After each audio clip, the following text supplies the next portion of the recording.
Hello, this is the Radio Geek from Radio Geek Blades. And today for you, I've got a modern knife. This one is a, what is this? A Guidesman. And this is from a home improvement store in the Midwest called Menardes. And this is their own like house brand. They've got other items with this branding on it, like tents and stuff like that. So this is a Guidesman. And this particular knife is called the Jolt.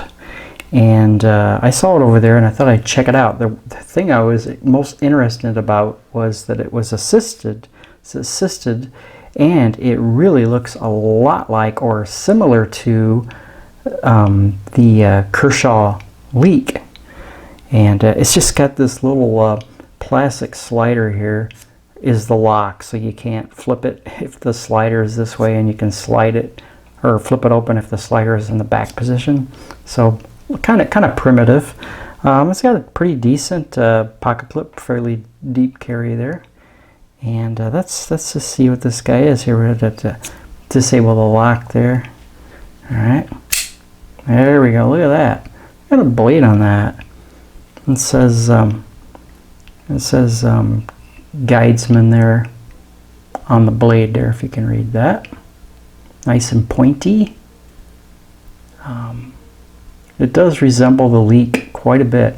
I think it's smaller. I don't have a Leek to compare it to, but it is, let's just say it's inspired by the Leek perhaps. It's not a clone or a copy or anything.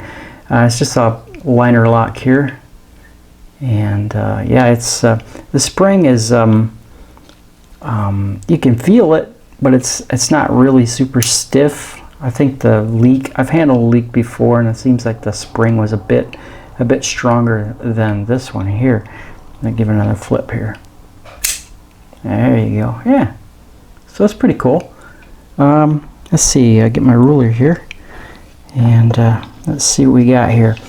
All right, for the blade length, it looks like all the way to the end of the choil here, it's 3 inches, but a cutting surface of, I would say, 2 and almost 3/4. The overall length of the knife is about 6.5 inches. It does have thumb studs as well, although I find them to be rather useless. I cannot get this thing to pop open with the thumb studs. It's really fairly close in there, and you can really, I don't know, you might be able to get your thumb. I might be able to do it. I just can't push hard enough on it to get it to break free. So it seems like the flipper is really the only option. And that seems to work pretty decent. Now when I got this knife, the blade was a little bit off center and it was a little stiff. So I backed off on the pivot just a little bit, and it's you got to use the T8, but it's on both sides, so you got to have 2 of them to get it to spin free there.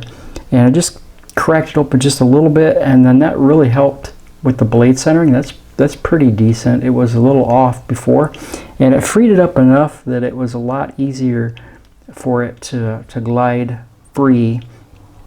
And then the little detent ball in there, I just put a little bit of oil on that just for, you know, to see if that would help too. It looks like it is riding on some nylon washers in there to me. I don't believe there's any ball bearings or anything like that. It doesn't feel that way.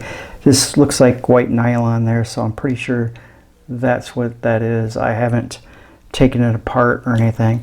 Anyway, it's kind of a neat little modern, and it was $17.95, I think, at Menardes, the home improvement store.